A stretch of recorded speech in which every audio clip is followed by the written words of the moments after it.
il n'y a pas lieu ici de rappeler que le parti politique sont d'abord des faits sociologiques. Nous sommes un parti politique constitué parce que le fondateur de notre parti, les membres ont accompli leur devoir citoyen de créer une formation politique et s'aligner pour la conquête du pouvoir, la gestion de la République.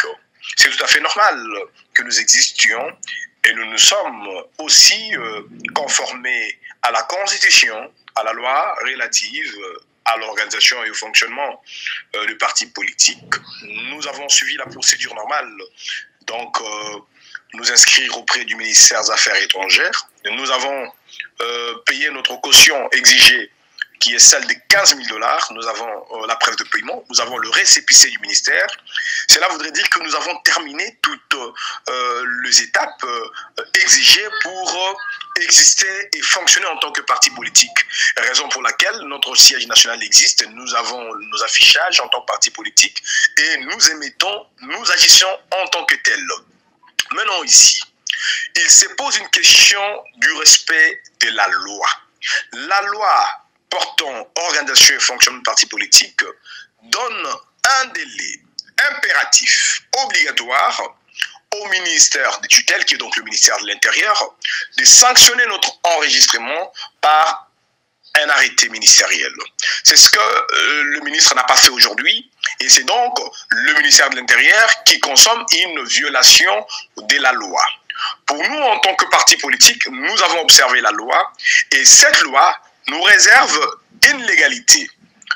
Dépasser les délais de 30 jours, la loi, dans son article 15, il dit clairement que le parti politique, avec ou sans arrêté portant enregistrement, existe de droit.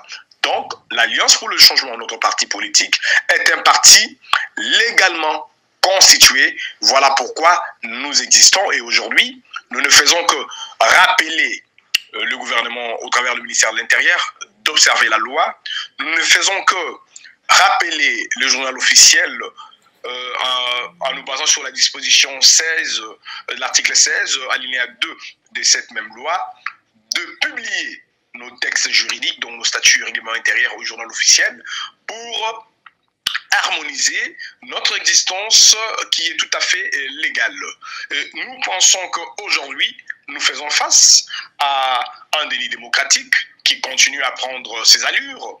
Nous faisons face à des ambitions dictatoriales du régime en place, qu'il ne veut pas aujourd'hui avoir un parti de taille, un parti ayant un leader incontournable, imbattable, comme l'honorable Jean-Marc Abounda Kaboun en face de lui. Le parti au pouvoir, UDPS, a finalement démontré qu'il a peur du président Jean-Marc Abounda Kaboun comme candidat président et il a forcément peur du parti Alliance pour le changement comme étant un label électoral qui certainement va remporter le suffrage de notre population qui est déjà dans sa grande majorité derrière notre lutte pour l'avènement des véritables changements dans notre pays. Donc voilà en quelque sorte ce que